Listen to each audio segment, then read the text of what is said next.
I do declare, Newnan, that it is a new day. Yes, it is.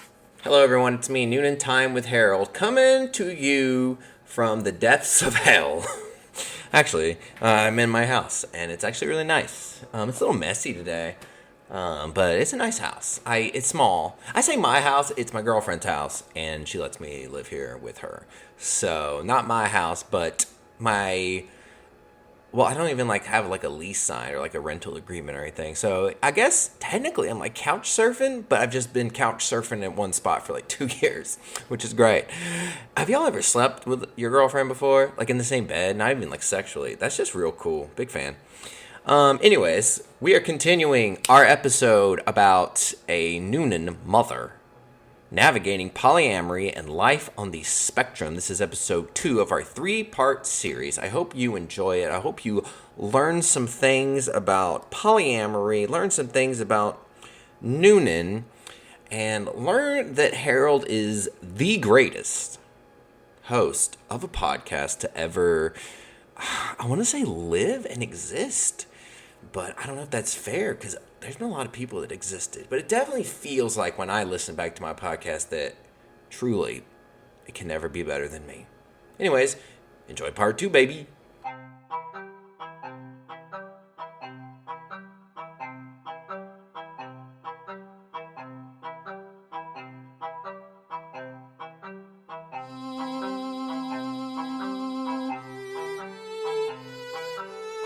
I love that. Let's change it. When me and Hanley were first talking, one of our first ever conversations were about the sounds owls make, and I was now my story doesn't sound that good. No one dies in this one. We don't have to put the owl bit in. No, we're always staying. Oh, it's staying? Okay. We're gonna name the name the episode "The Interview with the Owl Murderer." That's what it's gonna be called.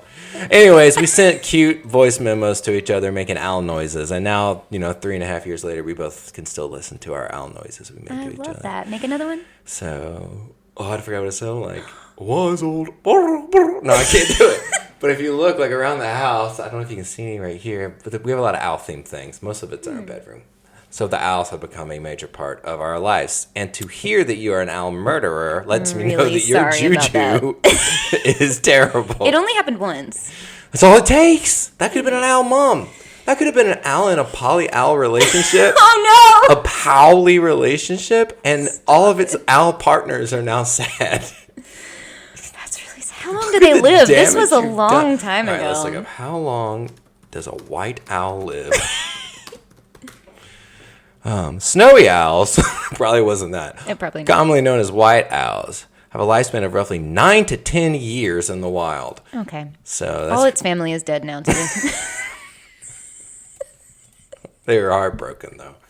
All right, and so back to the question that you've been trying to get away from. So, oh my God. Your world of polyamory now. What does somebody specifically ask the question of how you would describe it? What is it that you are in? Whether it be there's the different things. There's open. There's monogamous. I'm not even sure what a throuple is. That just means 3, right? Yeah. What is the current umbrella that you're living under to protect yourself from owl blood? Consider myself wow. From the raining blood of the owls. God, the shade you're throwing at me. Jesus. I consider myself... Well, I used to have the shade of owl wings above my head. I don't have that anymore. I'm so sorry. I just want to apologize to everyone out there, all the animal lovers, all the owl lovers, all the owls. It's too late for that. All right, go ahead. Dang. Answer the question. That's what everybody listening is like. What does Ella be doing? Yeah, I consider myself to be solo poly. So that means for me that I do not want to nest or cohabitate with another partner. I really appreciate my space. I appreciate having my own home. I don't want to entangle finances or legalities or anything that would require a lot of trouble to disentangle from. And there's actually a little bit of, not a little bit, there's kind of a lot of beauty in that because it means for me that if there's nothing that is tying me to my partner, that would be really difficult to get, what am I trying to say? I'm listening. You're doing great. I got you. If there's nothing difficult in the way of leaving, then I know that I'm there and my partner's there because we want to be there. I think that goes a long way. Yeah, I think so too. So, so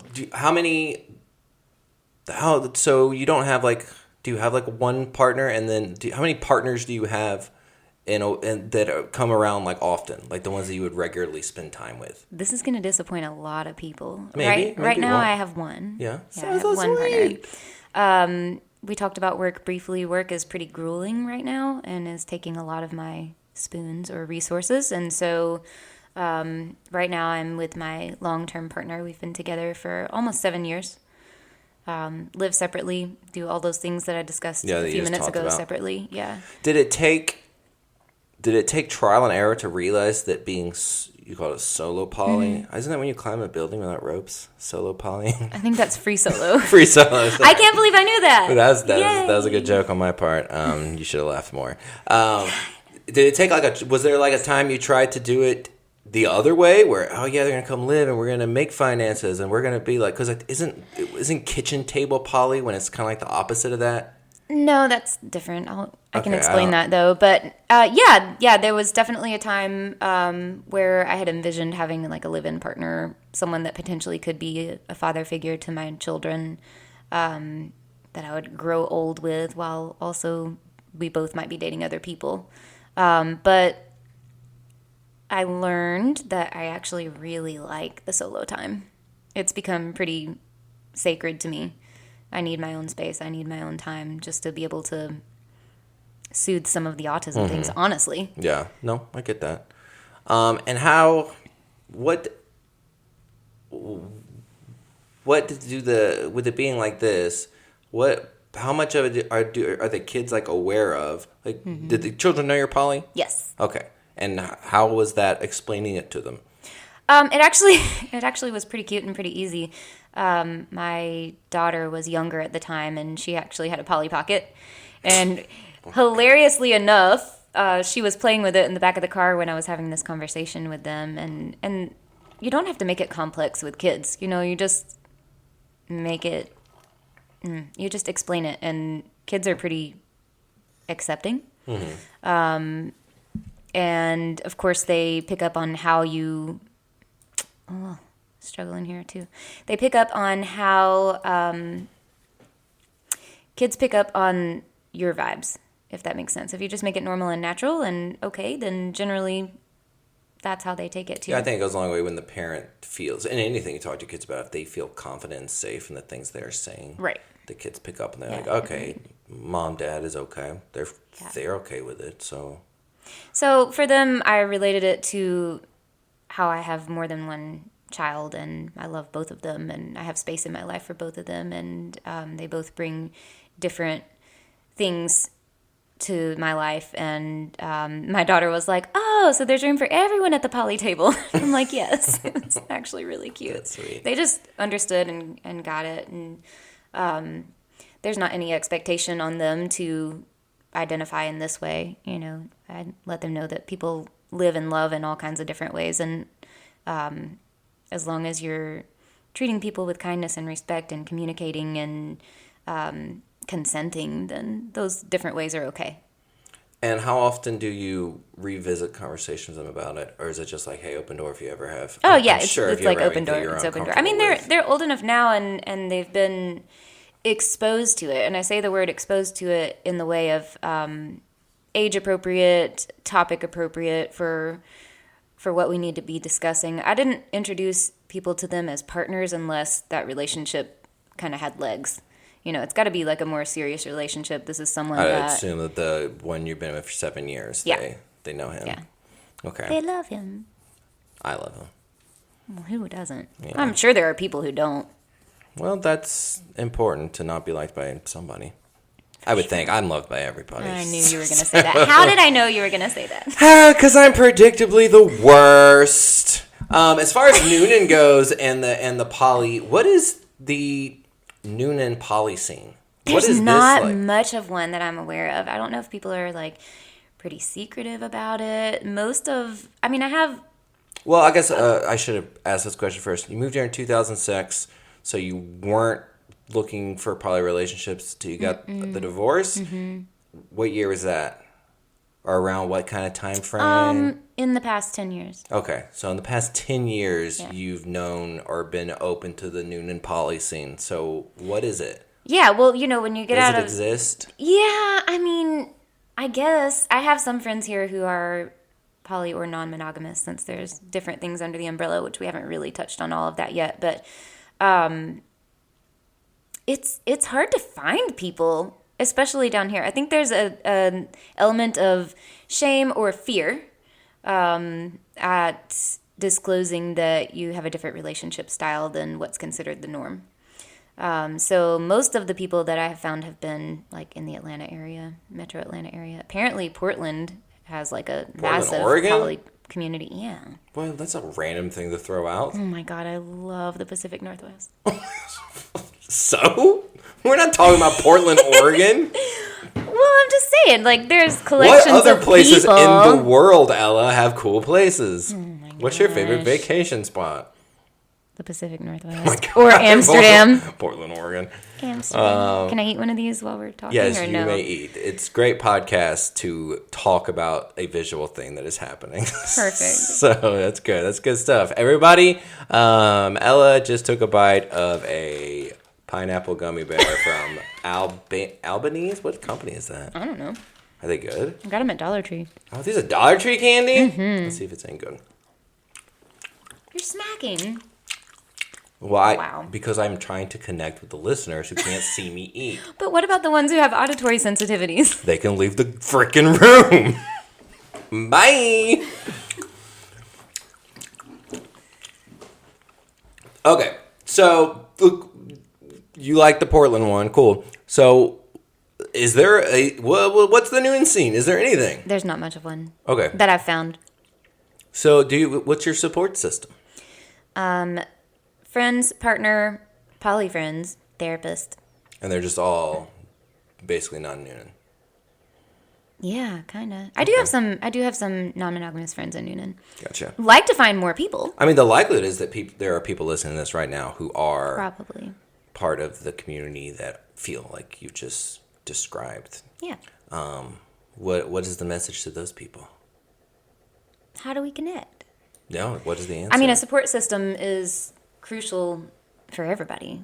Having there's so much comfort and safety and peace in my friend group of people who are also poly. So it's just that all those friends are kind of that's hike away, It's different though, right? Just like support versus people that also share the values, I would think. Like, for me, it's really important to have friends that are incredibly attractive and smart and hilarious. Because how's that working out for you? I know like two people like that. My little brother and my girlfriend. After that, it's just everybody else is like, this is projectile bomb. Yeah, right. Tell us how you really feel. You're 2 out of 3, so you're getting there. I won't tell you which 2. Probably the. No, that's the 4th one. That's different. You brought up a good point, and this just shows how terrible I am at interviews. What are all the different? What do we got? We kind of hinted on like the different relationship styles of throupling and the sister wives types things. But yeah, what is the difference between non-monogamous, ethical non-monogamous? What is E&M and poly and swingers? Like, there's all these different things, and somebody asked about that on here. Because we opened it up to hear what people's things are. Well, just what is it? Yeah, that's what fair. makes it poly? No, I'm looking for the umbrella online right now. There's actually like a non-monogamous umbrella, and so basically there's polyamory, which generally means that you have meaningful, deep relationships, possibly romantic connection with more than one person. There's swinging, which a lot of people know about, friends with benefits. There's like random hookups. There's also non-ethical non-monogamy under the umbrella. Isn't that just cheating? Yes. Okay. Yes. I think that's what I thought. Okay. Yes, it is. Isn't that weird that there's a name for that? Like, why isn't that just cheating? called cheating? Why is that called non-ethical non-monogamy? Well, I mean, it's just like having more descriptors for any certain topic, honestly. Yeah, but we don't need that. Okay. There shouldn't be slowly pushing in a butcher knife into somebody's heart. It should just be called bitch got stabbed. Boom. A flawless argument once again by Harold. Wow. All murder should be bitch got stabbed or bitch got shot. Yeah. And when the police are like, let's talk about the case, you go, well, I just told you. Bitch got stabbed. All right, so do you have an answer to my amazing question that I forgot to ask 30 minutes ago? You're going to have to remind me of the actual specific question. The question, well, actually, specifically, it wasn't a very good question. It was a lot of jumbled up things. What are the different, because you got your monogamous relationship, two people, hey, we're going to be together. Here's what I'm comfortable with. Let's be together, just you and me, nobody else. And then when it starts getting complicated, what are the different... I say complicated, but maybe it's not complicated. Maybe it's complex for sure. Could be complicated, but so can monogamy. Wow, so wise. I call you a wise old owl, but that means you're suicidal. Oh my God! Wow. That wasn't a suicide joke, y'all. That was a murdering owl joke. So I was wondering. I'm gonna keep that. Thank you for that clarification. Much appreciated. Go ahead. You're welcome. So I explained a little bit about polyamory already. I'm solo poly. We talked about that. You keep mentioning throuple, which... Well, I'm only mentioning it because there are questions on here from people that knew I was interviewing you that wanted to specifically ask about that. Are there specific questions about throuples? What's the relationship dynamic? Throuple, open, or somewhere between? So apparently Oh, those for are me the choices. specifically? Yes. Not throuple. What's throuple? Throuple, so... You keep, throwing shade at thruples. Yeah, I know. So you keep hitting thruples with your car. A lot of times people want to open up their world in this way by taking a monogamous relationship and saying... Okay, let's start that over. One common scenario is you'll often find a couple who decides to open up. And when they say open up, they mean they want to find another partner or a third who has to generally appreciate them equally, care about them equally, and a lot of times cut off that third person's ability to seek other partners. It would be kind of like a closed dynamic. And humans just don't work that way. You can take three people and, well, first you have couples privilege coming in, this couple who's been together for however many years. Mm-hmm. They know each other well. They have dynamics in place that they don't want disrupted. And they think they're going out and opening up and bringing someone in and that it's going to go well. But that's actually one of the hardest levels of non-monogamy, is because what you often find is this person comes in and feelings develop at different rates. They may have more chemistry with one person than the other, and then the other person kind of gets threatened by that and then feels maybe that there's a danger or impending doom to their relationship. And so often this ends with the new person or the third person being excommunicated or cut off, and because it's kind of like we have to protect the sanctity of the relationship we came in with. So now let's just cut this other thing off. And real feelings might have developed, and this is a human who you just kind of cast aside. Mm-hmm. So it's definitely non-monogamy on steroids. It's really difficult. You can't anticipate people to develop feelings at the same rate, and the person that gets hurt is usually the one that was invited in. Okay. Does that make sense? That makes sense. That sounds sad. It is very sad. Okay. And then you also can have resentment within the original OG couple because someone might have been developing feelings the other way as well, and then their partner is like, you got to cut this off. Mm-hmm. So it's a recipe for disaster. I know everyone. I've known a handful of people that went that route, and that is what happened with every single one of them. That's pretty much always what's going to happen. I didn't know that the term for it was throuple. I could have guessed. It's also, some people also refer to it as unicorn hunting. Yeah, I've heard that, but I always thought that was just for if you're just trying to one night stand type situation. Right. It's got kind of different meanings in the swinging world versus the poly world. And the swinging world is a what? Swinging world Besides just is... Peachtree City. Boom, bam, bam. Shoot, there it is. Punch, got him, finally. Yep, you got him. What does the pineapple mean? That's one of the questions. Oh, perfect. For you. Wait, now I forgot our question. What is the swinger world? Yeah, the swinger world is more about sex.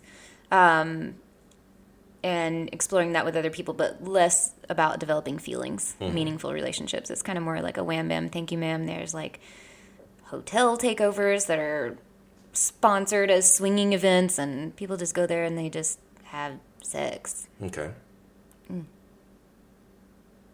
That's not going to do it for me. That's all right. And then Not what my is thing. ethical non-monogamy? Or is that just a mindset that leads you to one of those other things? Well, any of those... I say any of those, but that's actually not true because I don't think that the throuple and the third thing is ethical. But any of those could be, with enough communication and transparency, aside from that one, ethical. I mean, swinging, as long as you're clear about what it is that you're looking for, your expectations, your boundaries, that can actually be a lot of fun. Okay. Yeah.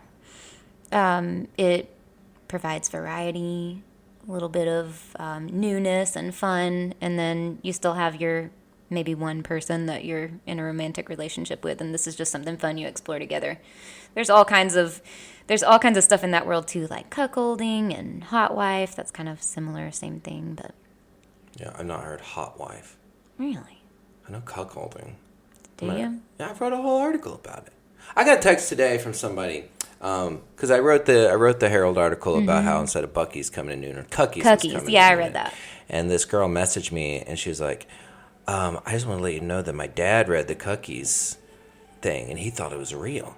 And he was talking all about this Cookies and how confused he was about why there's like all these weird rules for it. And she said, so thanks to you, I had to sit my dad down and explain to him what a cuckold is and explain to him why some people have their husbands sit in the corner of a room and watch them have sex. So thanks a lot for making me talk to my dad about that. So You're out here changing people's I was lives. Like, I really am. Yeah. I really am. I was like, you know what? I just taught your dad something and I maybe made your relationship with him a little weirder, but whatever.